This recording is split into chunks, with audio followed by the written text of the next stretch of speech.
everybody who has had any experience in this building, in Porter, in Gates, in Philly, and been a member of RWA, you all have a story. For if you weren't here tonight, there would be no need for us to be here tonight. So when I look at you, I see me. For the new brothers who are here, the trainees, old grads, the only difference between the old and the new is that the old got here before you did. So when I look at you, I think about how many of you grew up in a single parent household like me. How many of you were a latchkey kid like me?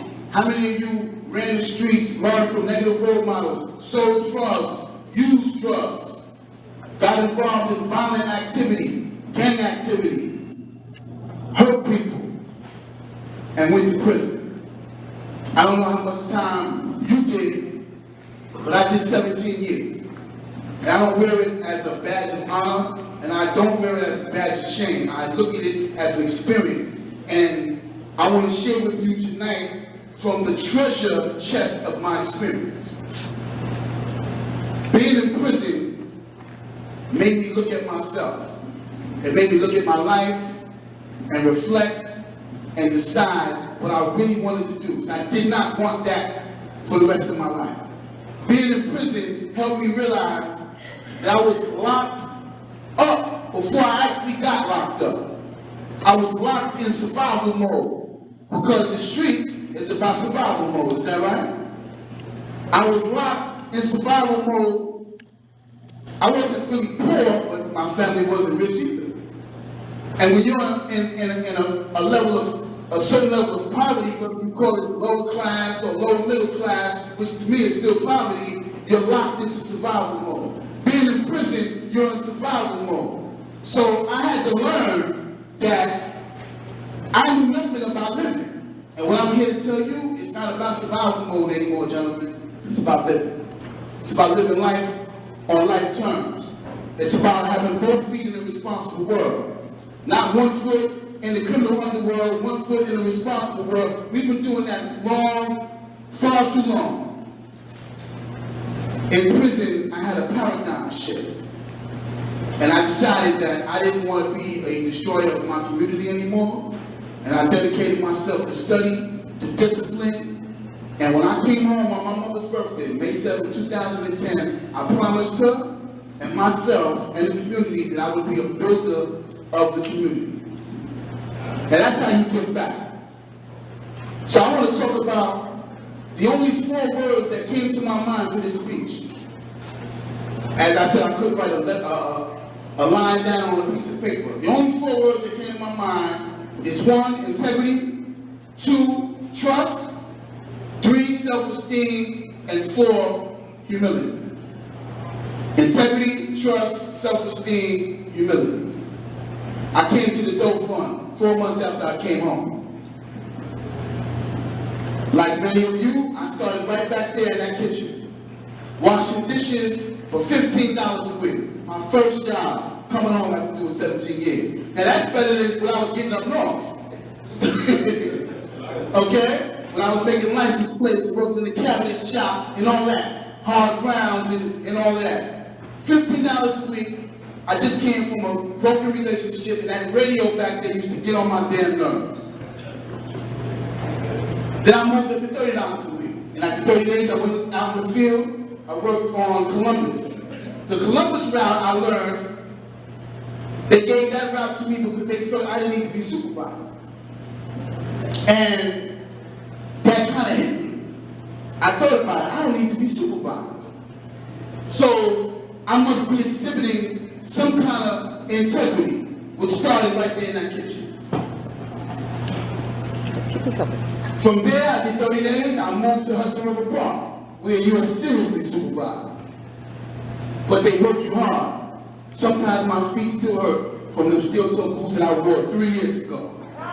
But I never worked as hard as I did on Hudson in my life. And it built in me a work ethic. After that, I went to the bad team for 30 more days. From there, I came to security. I was tired of being out in the field. I wanted to come inside. And I just opted to do security. I didn't know really anything too much about security on a responsible level. But I came in and I learned from men like Herb Feltier, John Wood, our director, Nappy. I learned from Troy, I learned from Rick, I learned from all these other gentlemen who were here, Ron who's outside. And I went to work as a trainee, breaking up fights.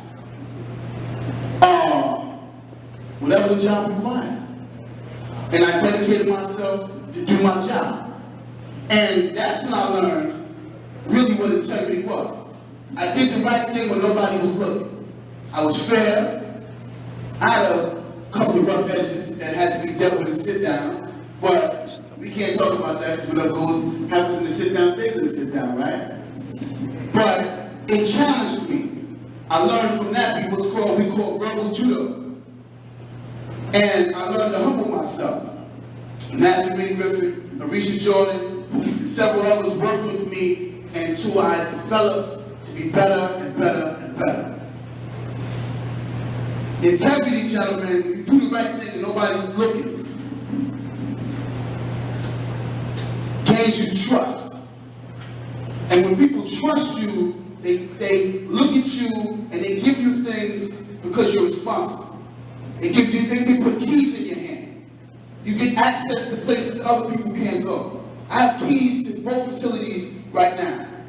And to me, that's phenomenal. I was just locked up, behind the wall, behind the gate, on the count, and now I'm taking the count. Now I'm locking the doors. Not that I'm locking anybody up, but you understand what I'm saying. It's been a shift because my thinking shifted. I'm responsible today. Somebody trusts me. I have integrity. And integrity and trust leads to self-esteem. I feel better about myself. But the key is humility. Because if we lose the gratitude, if we lose the humility, then we'll be right back in prison.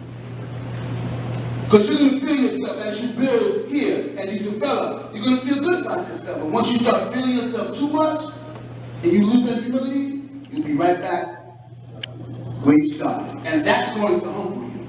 So keep the gratitude, keep the humility. So all that sounds nice, right? You might be thinking, what the hell does that have to do with the security advancement dinner tonight? All I can say to you is, working security was the best thing I did when I came home.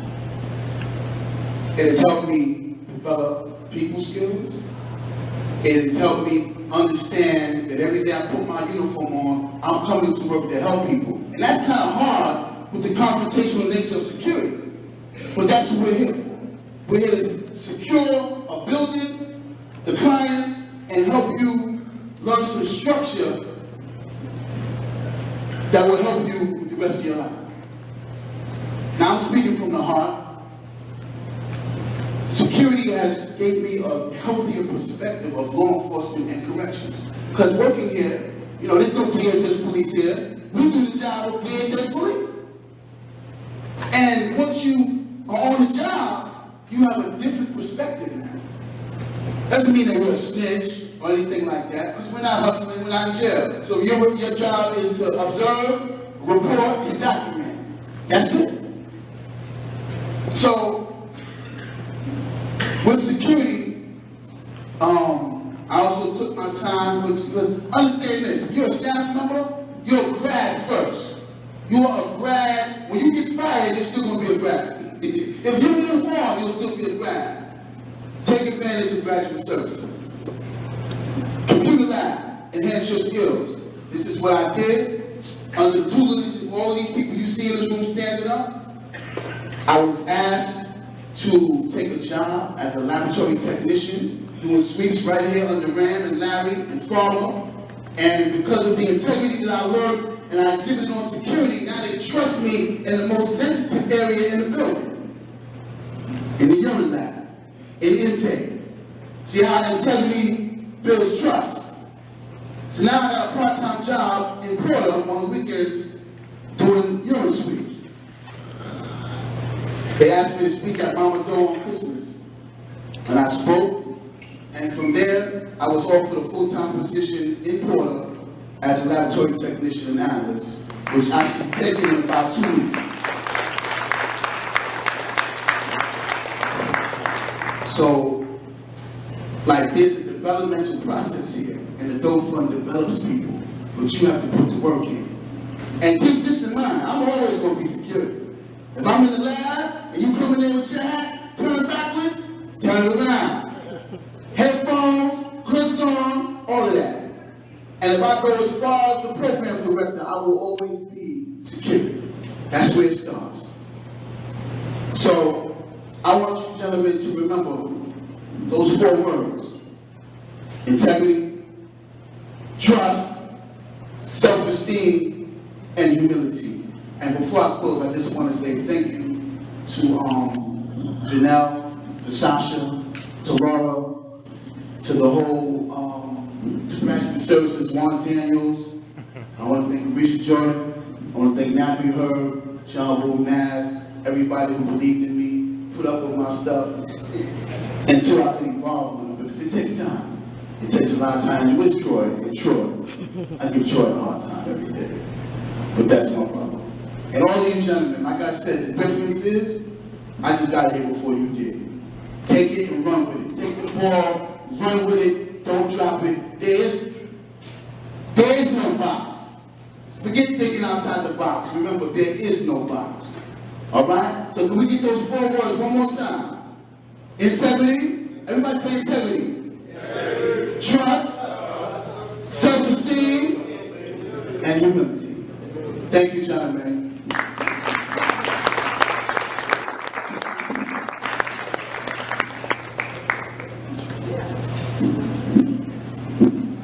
I'm supposed to follow that? How am I supposed to follow that? You have to all repeat words. It's like I can't even. Anyway.